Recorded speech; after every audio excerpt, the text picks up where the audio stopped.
Hello, and welcome to this very special conversation with Alyssa Bolsey, the director of Beyond the Bolex. I'm Mathew Jevotovsky from Photomyne, and we are so glad you could join us, not only for this conversation, but of course, being a part of this special screening of Beyond the Bolex. At Photomyne, we take cherishing and discovering your family's past quite seriously, so we're very grateful to share this wonderful film with all of you. Now, I guess without further ado, please welcome Alyssa Bolsey, great-granddaughter of Jacques Bolsey, obviously the subject of the film, and she is the director of the film. Alyssa, thanks so much for being here today. Thank you for having me. Any initial thoughts? After you've had, I'm sure, such a journey, kind of getting this thing to in order. It's so great. How long did this, I guess, project take you? Oh man. I mean, somewhere around 15 years off and on. When I started it, I was in film school. I just started, and it started with me just recording my family talking about what they remembered. They were kids when Jacques died, so they had memories, but I just wanted to get everything down from what they remembered and what was passed on to them by his wife Mariette and various other people, Seema and whatnot. And so I thought it was going to be like a school project, kind of like, maybe a 30-minute thing. And I would show my professors and all that. And as I dove in, it just got bigger and bigger. And I realized how significant the Bolex was.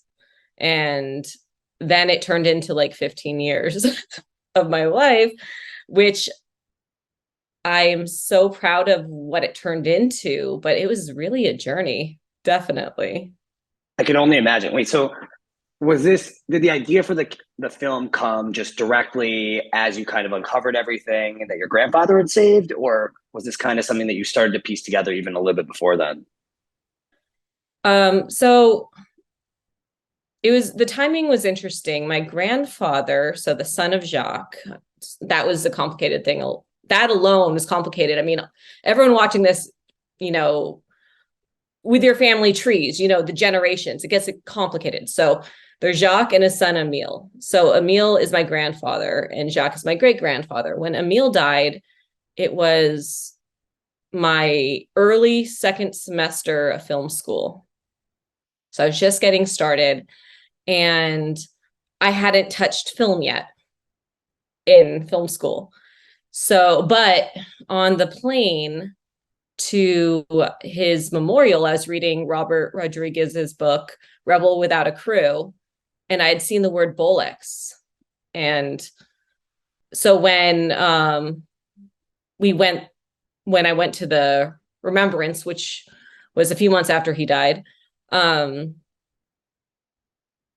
it was crazy. I was like, didn't I just read that? So I went back in the book and I looked, I was like, oh, wow, that's interesting. And that's where it started. I started going, how did I not really understand this? How did I not know this? And so, like I said, I started it as like a small little project and then it got bigger. So you had no idea at all that your family was involved with the Bolex at all? Well, I think not really, because I don't know. I mean, I hadn't touched film yet. I think what's really important with this documentary is that I'm a digital era kid. I was not born into film. And I knew that he had invented some still cameras in like the 50s. You see it at the end of the documentary. And I have one really funny story. When I registered to vote, the person registering me saw my last name and was like, "Are you related to Jacques Bolsey?" And I was like, "Yeah." And this is like a year, like kind of around the time that I found this out. I'm like, "Yeah." And he's like, "Oh, I have his cameras, the still cameras." So I think my family, because those are the cameras that they grew up around, that's what they were thinking about mostly. The Bolex, he invented that like 2 decades before they were even born, my, parents, aunts and uncles. And they weren't filmmakers. So I don't think I don't know if anyone really understood the significance of it until, and I certainly didn't. And the name Bolex didn't mean anything to me until that moment. So That's amazing. Almost like that odd parallel between you being in film school, right? And your family inventing such a instrumental film camera, but having no way to connect the two until, so many years later. It's crazy. totally, totally. Well, so you mentioned a little bit about you like alluded to your family a little bit. So I'm curious because in the film, your family are essentially all of the characters in the film, and whether it's your grandfather, your great grandfather, etc., yourself, your father, your uncles, etc. Um, can you explain a little bit, kind of after talking about this with them, what it meant to them? Oh, wow. I mean, we've always been close as a family. Like there's not tension or anything, but we've also been, like, as far as geography, not close. We're all spread around the US, and our daily lives would get in the way of us seeing each other. So it was like weddings and funerals for a while. And then an occasional, what my cousin at one point was like, let's just get together just cuz. And that happened once, but I really didn't see them that often.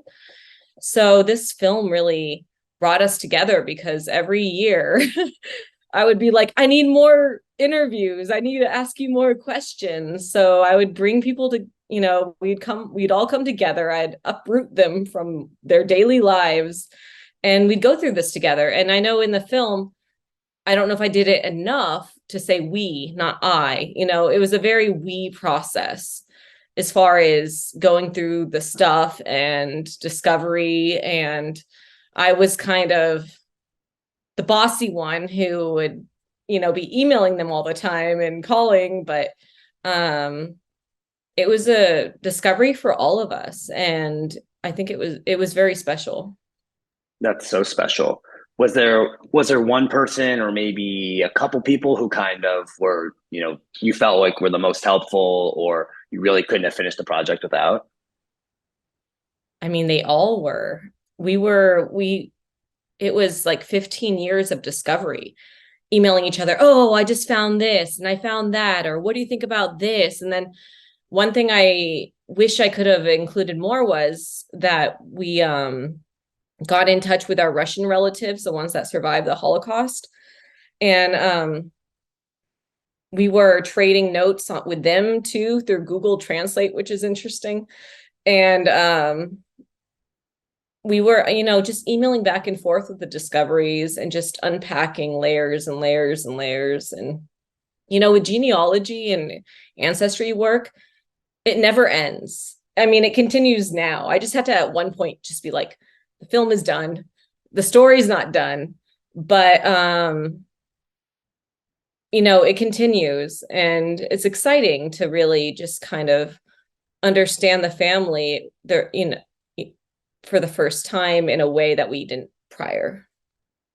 Yeah, can you elaborate a little bit on that? Like how did it feel to you even mentioned the film a little bit. Uh how did it feel to kind of be meeting this long past relative? I mean, he passed away what in the 50s, 60s, something like that, right? How did it feel to like truly be meeting someone that, you never thought you'd get to know so well? Great question. When I started, I had my detective hat on. I didn't really have any connection to him. I'm like, oh, he's a good looking guy. Okay. I knew he had changed our last name. I knew that he had invented, some still cameras and that uniset in the 50s. But as I went along making this film, it got emotional, and I felt like we had connection in a way that I didn't even know you could. It was bizarre. And so I got drawn in, and I think that's the only reason I would do that for 15 years. Who does that? I mean, unless you're really connected. And yeah. So I hope I answered your question. I got a little lost in Oh, that. understandably so. I mean, I can only imagine how lost you were getting going through all, decades worth of these home movies. Can you maybe talk about that a little bit? What it was like, not only as a film student and then a filmmaker, to be going through literally decades of home movies, but also as a relative to kind of see, his life and your grandfather's life kind of like unveiling itself as you're researching this project. I mean, I can only imagine. Yeah, I mean, as I show in the film, at first we couldn't watch it. Like I had the films in my hands. I'm like, ooh, I want to see these. But it took a couple of years. I don't even remember how many years to get them to the Cinematheque. For them, they were like getting new equipment.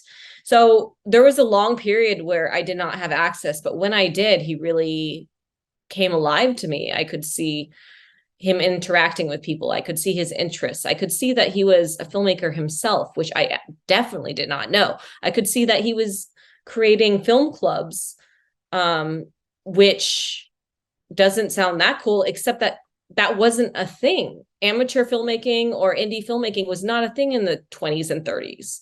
He was like, I want everyone to be able to make movies. And here now we have, cell phones that we're all these, Instagram and TikTok, whatever, we're all recording ourselves and our lives. And I had what was so unusual, which was someone in the 20, doing that in the 20s and 30s and beyond.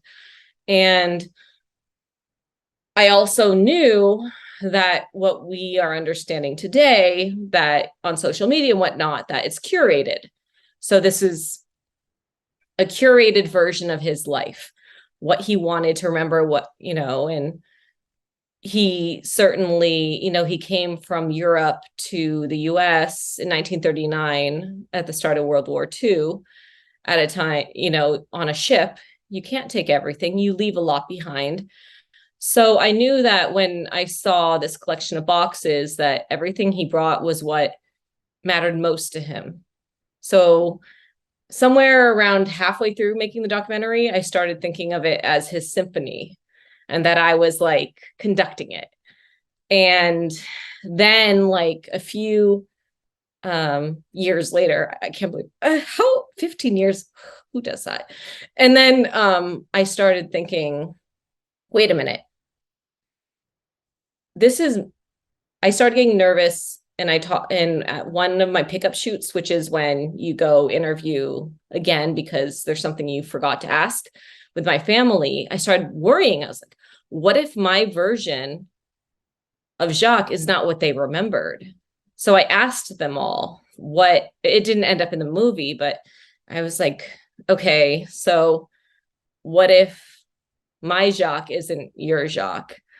And more than one of them were just basically like, we all have our own versions of him. And so, although I was conducting his symphony, it was through my lens. So That's great. It's really interesting what you say about him, and like the parallels between like social media and his old home footage. Because one thing I felt was really apparent to me while I was watching was he kind of always seemed like a step ahead of people. yes, Like yes. there was always this bit, and whether it was like taking cat videos, I thought that was like such a simple thing that today, you go to YouTube and you want something funny to watch. Cat videos are often at the top of the list of Timeless. people's most watched. Yeah. I mean, and even beyond that, in like a more complex version was when he was really into, making films about how to be prepared for shellings during the war. I mean, just always seemed to kind of be a step ahead, and having cameras that you could carry around in your hand. I mean, all these things were, you know, not someone, they were clearly created by someone who was very thoughtful about what was not just one step ahead, but 2 to 3 to 4 steps ahead. And that's really cool. Um, But you talk about obviously about your Jacques, which I think is really interesting because I'm curious how you think Jacques and Emile, your grandfather, would have reacted to the film. Well, I'll just say what you just said gave me chills, but I agree that he, was really focused on the future. So I've thought a lot about what they would think, and I hope they would be happy. I'll get to Jacques first, then Emile. With Jacques, I made some specific choices that I would like to highlight. A lot of choices, I'll highlight two. For one, my choice of how to shoot it and what cameras. It seems like if you're not a filmmaker, you're probably like, wait, huh? But it would be the purest way to do it would be to make it on all of it on 16 millimeter, even a Bolex, which would be hard for various reasons, but at least 16 millimeter. Why would the great-granddaughter of Jacques make the film on both film and digital? That's weird. So I did it on purpose for a very specific reason, which I hope doesn't turn off half the people who are going to watch it. But I think Jacques was always about the future. What's coming up? What's next? I think if he was around right now, he would embrace both digital and film. He would not be a purist in that way. Not that there's anything wrong with being that, but he would be excited about what digital can do. And I also wanted it to be, the past meeting the present. And I wanted the Bolex footage in the film to kind of be a character and to stand out because the aspect ratio is different. It's like a square when it's film, and then it's 16:9 when it's digital. I wanted it to really stand out and almost like a frame, like in a museum. So, these kind of details, may not be noticed. Maybe somehow in the subconscious they will, but that was important to me. So I think he would like that because he was thinking about digital. He was thinking about electric cars, in the 50s. He was thinking about pocket cameras in the 30s. And he finally did it in the 50s. That is where his mind was. He was more a Steve Jobs kind of character. The second thing that I did that was very intentional that I think he would like is his daughter Carol told me in one of my interviews, I don't think it's in the film, pretty sure. I asked, when was he happiest? Her father, Jacques, when was he happiest? She told me 2 times. He was happiest with family dinners on Sunday. And the second time she saw him happiest was when he was watching her play the piano.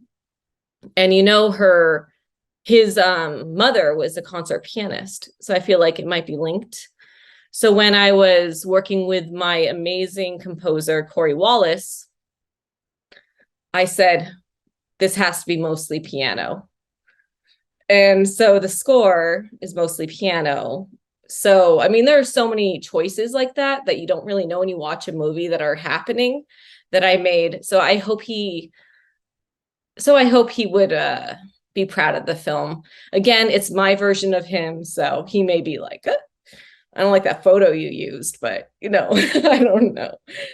And as far as Emile, my grandfather, his son, he kind of grew up in his father's shadow, although he was brilliant. And I had scenes that didn't make it in, displaying that, such as a scene talking about what he did after his father died, which was he did many things, and he helped his father when he was alive. But after he died, he invented some motion picture imaging equipment used on the lunar orbiter to take the first photos of the moon, and then other things too.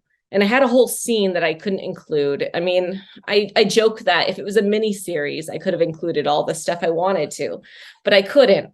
So, and I had to make a lot of assumptions on why, he knew I was getting into filmmaking for many years because I had done it. He was alive while I was making all these, silly, but, short films that all people who are into filmmaking do when they're young. And, I just didn't feel the support is that much. And I made assumptions, and I kind of talked about him in the documentary. And so I just hope he would have appreciated it. But I also regret that I couldn't have included more about him and that he was brilliant. I mean, it's great that you honestly, you talk about him using creating this camera for the lunar. Like, I mean, that's such a parallel to exactly what Jacques did with the bombers during World War II, right? I mean, having cameras from above, like it's so interesting to see him kind of carrying on his father's work, but then being so shut off to kind of actually sharing it with the family.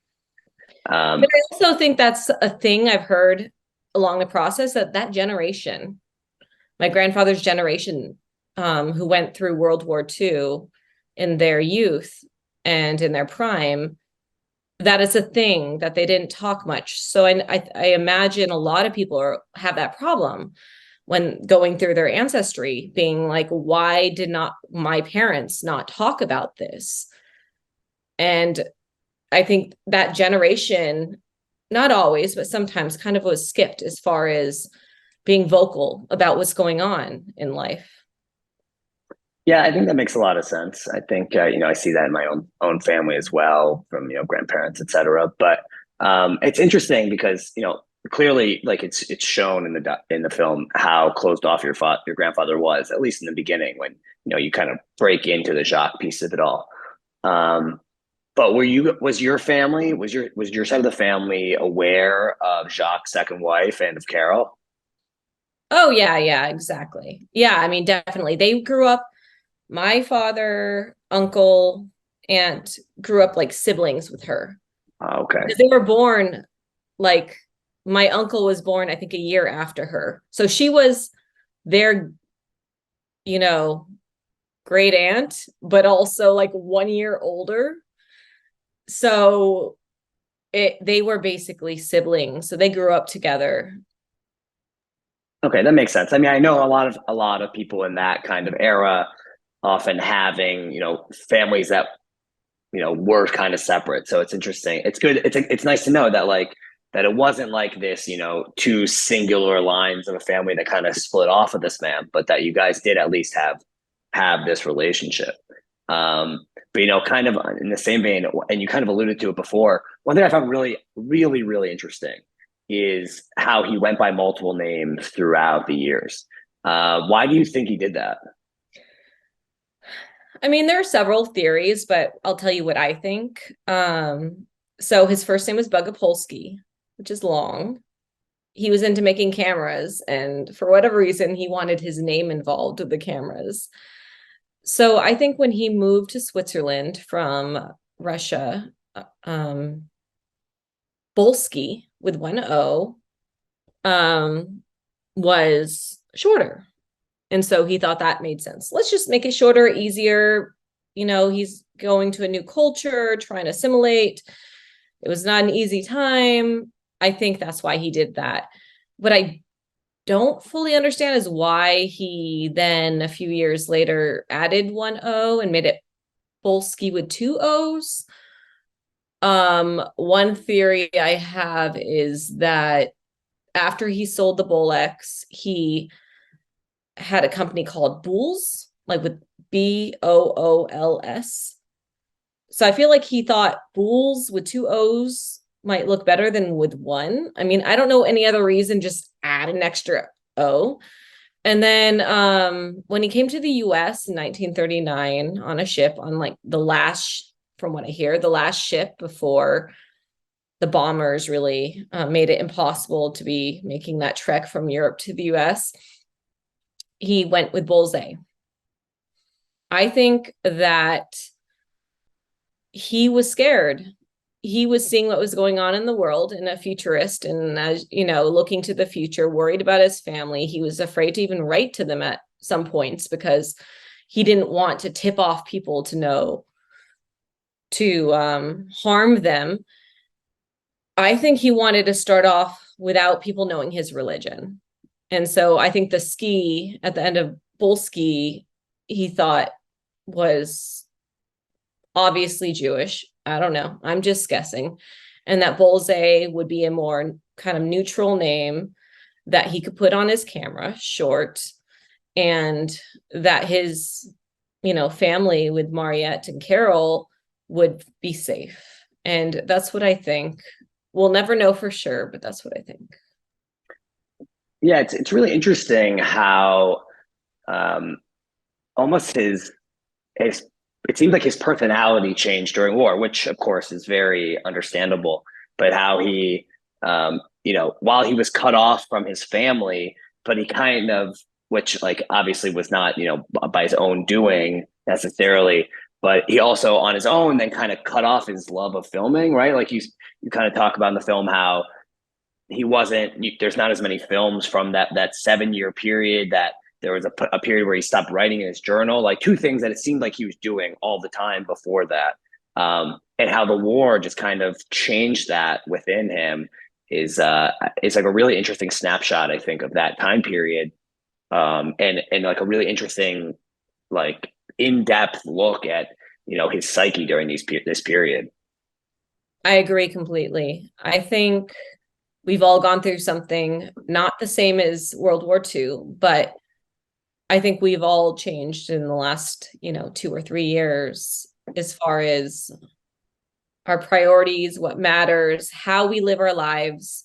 I know I like have barely posted on social media, which is not great for the film, but like I just feel like we've all changed. And there are those moments where you're really spending a lot of time within yourself, evaluating what matters. And I think he was so focused on helping the war effort that he just pushed everything away. And he didn't have his family there. He had no control over the situation. It's one of those things where, like, when you have control of a situation, you can do things, but when you don't, I think he was of the mindset, what can I control? And that is, let's end this war. What can I do to help do that? And everything else didn't matter. And other than his family, of course, but he had no control because, communication wasn't a simple email or a phone call on our cell phone. So I think it was really him buckling down during a time of turmoil and going within himself to know what matters. And, I couldn't get completely into it in the film, but he and his second wife were kind of on rocky terms at the beginning of World War II. But then she came to the US and they came together and got married and had a child. I think he spent that time realizing that she was the love of his life. That's cute. It's really cute that he was able to find that. And while I honestly, we could continue to talk about Jacques' psyche and his, all the crazy experiences he's had. I want to pivot a little bit. I want to pivot to you. I want to hear, you're making this film, right? You're discovering this relative you didn't know at all. What was something throughout this project that you were that you found was the most particularly shocking thing to learn? Whether it was about him or about someone else that you interviewed, and there had to be something that kind of, you heard it and your eyebrows raised and you were kind of taken aback by it.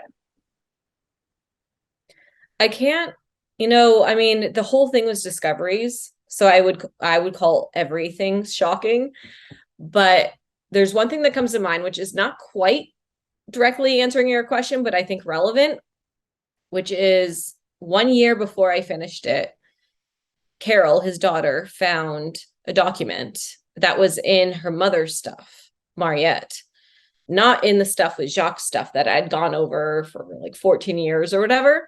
And she's like, oh, here's a document Jacques wrote late in his life about his entire life. I was like, what? Huh? So we had previously like almost released the film, but I didn't feel like it was ready. And I was, well, show me the document. So I looked at it, and the problem was making this film. We have, there are family legends. Everyone has family legends. And there are a couple that I did not put in the film just because I couldn't confirm them. But I had pieced together things I was pretty sure about, but I was like, damn, I wish he'd written about it, like in a more direct sense.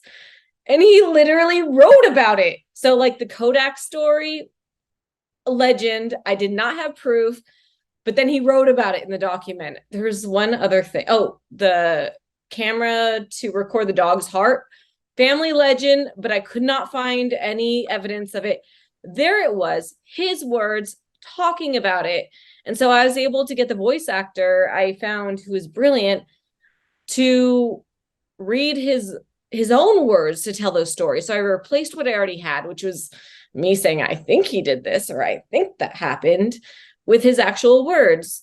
And when I did the, some more editing, it kind of changed the picture for me. So that was shocking to me. And I bet you we're going to find more documents like that in the coming years. It's just going to be like, what? That would have saved me 5 years.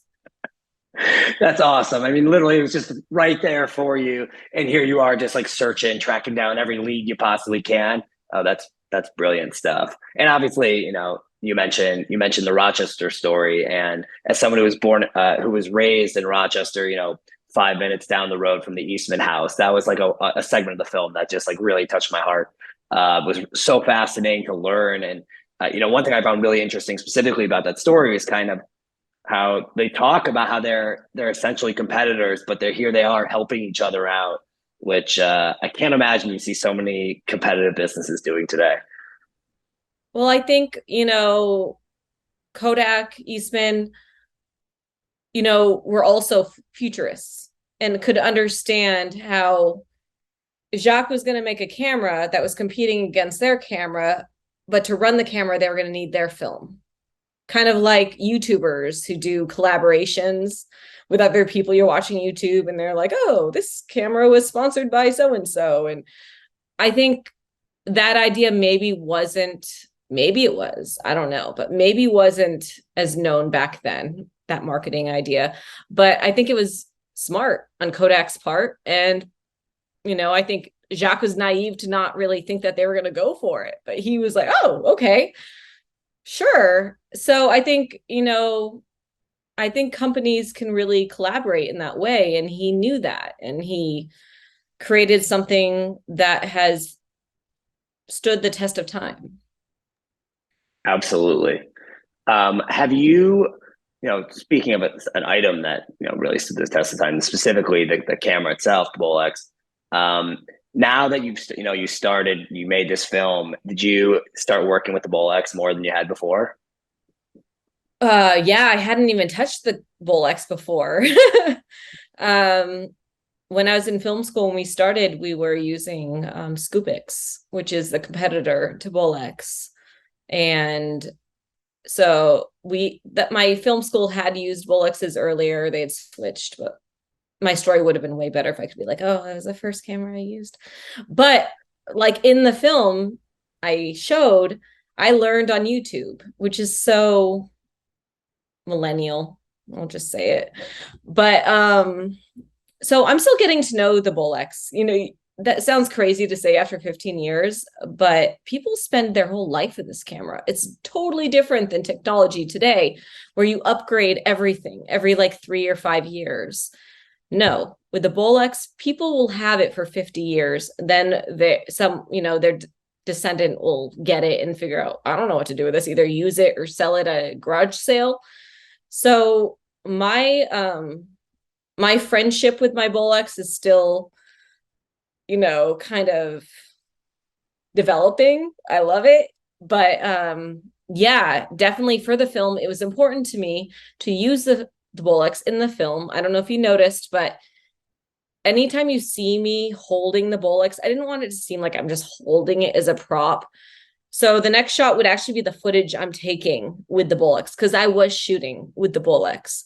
It is kind of, to me, an item that connects me with my great-grandfather.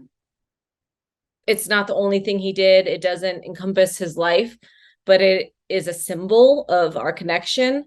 So it's important to me, while I was going around following his steps, to take actual footage. And you'll see in the film, you'll hear the Bolex running and the aspect ratio changes anytime you see me holding the Bolex.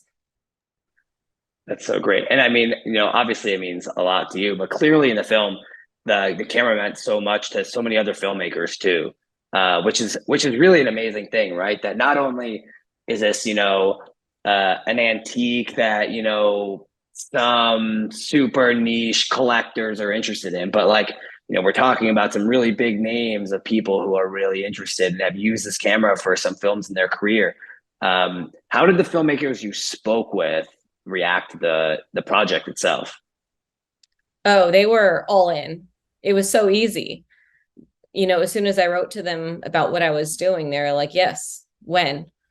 Because what I realized, speaking with them and interviewing them, is the Bolex is not a tool. Like I mentioned, it's not a thing that you trade out every 3 or 5 years. It's a thing that they maybe used for some really exciting creative project. For some people, it's their first camera where they test out their abilities and build their abilities. For other people, they love the limitations of it. There are a lot of quirky limitations. It's like a Swiss Army knife, like we say in the film. And those limitations make your mind create solutions, and you come up with some really exciting ideas. Like with Twitter, when you could only use a few characters, you had to solve that problem. And I think we're coming back to that whole thing of adding limitations. And the Bolex is the ultimate limitation. It's too loud. It freaking only runs for 27 seconds without winding it again. So you have to get your timing right. But it has all these options that allow you to do creative things. So I think creative people are drawn to it, but also it was an option for people to record important moments in their family lives, like weddings, their baby's first steps, honeymoons, the first time to Greece, whatever. So people are just really bonded with the camera in a way that is kind of unusual. I can't even come up with something similar. I'm sure there's something, I just can't even think of it.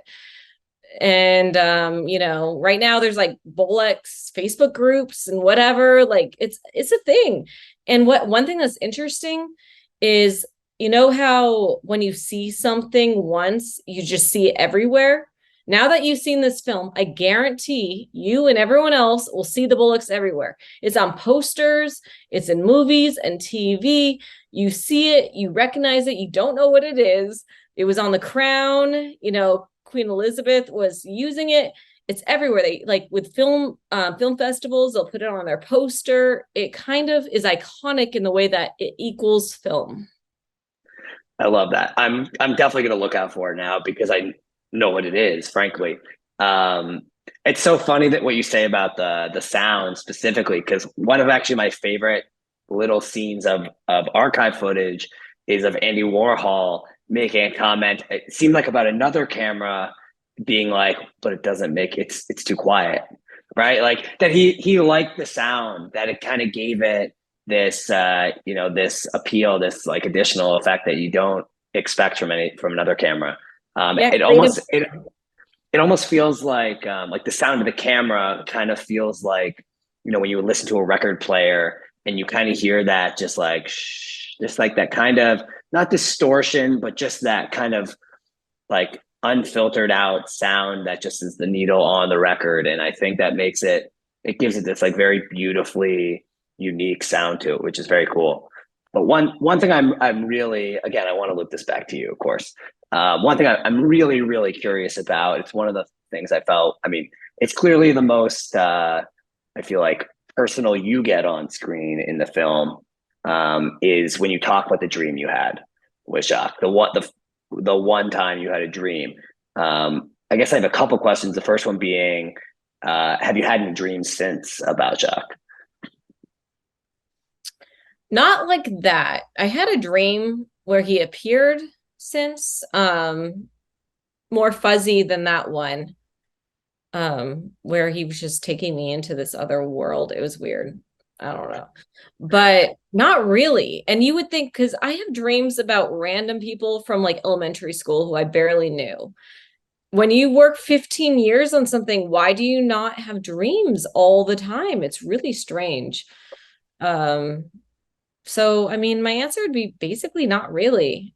And maybe it's still to come. Well, even if you haven't had dreams since then about him, other than maybe some, featuring him in some way, uh, have you thought about what you were interviewing for, or like tried to fill in the No. blanks? Yeah, I was interviewing for making the movie about his life. Sounds like you got the gig. It sounds like it. So tell me then, what's next for Beyond the Bolex, beyond, obviously this viewing with Photomine, but what's next for the film itself?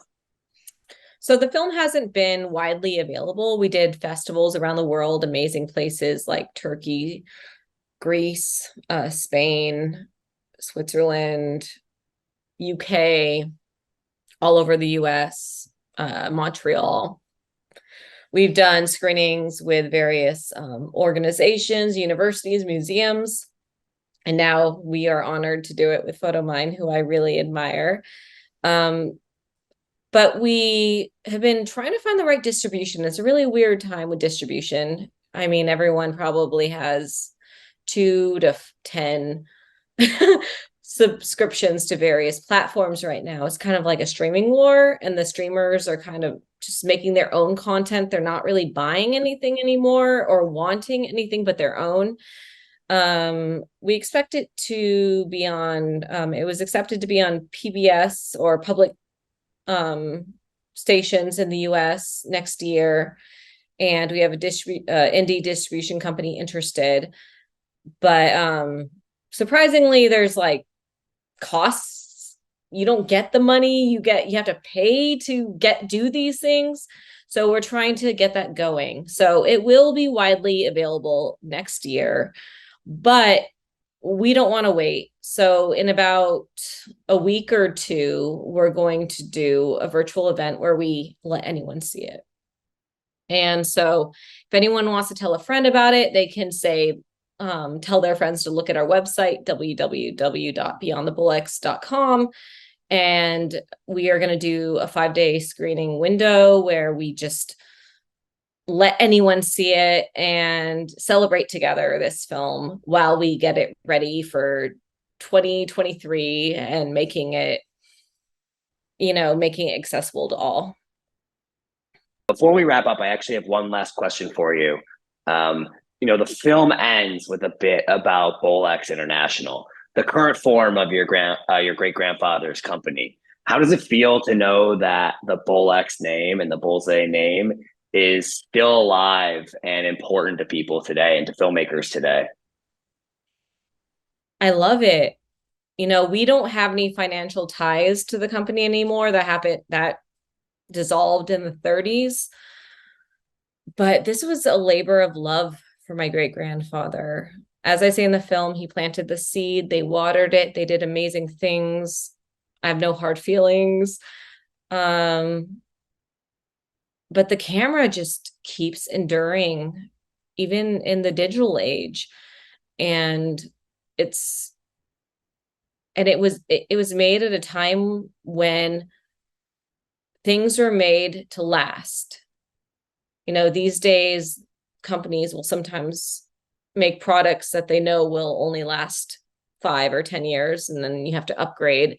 That's something part of their the way they survive. But this camera is made to last, so it can really go forever if we have enough technicians to work on it here and there. But it doesn't require much upkeep. And I've been reading that the younger generations are really into getting into tangible things.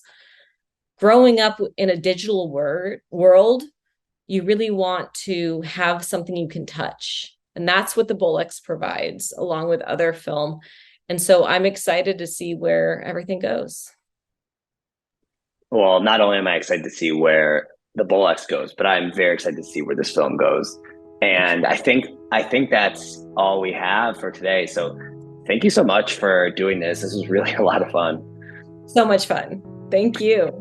And thank you so much to everyone who, wanted to sit and join our conversation and of course sat through the film itself. We really hope you enjoyed it, and we hope that you pass on the word to your friends and to your family about this film and this truly awesome discovery that Alyssa and her family had. And I think we're just gonna, this is where we unfortunately have to leave each other, but thank you so much for joining us, everyone, and we'll see you next time. Thank you.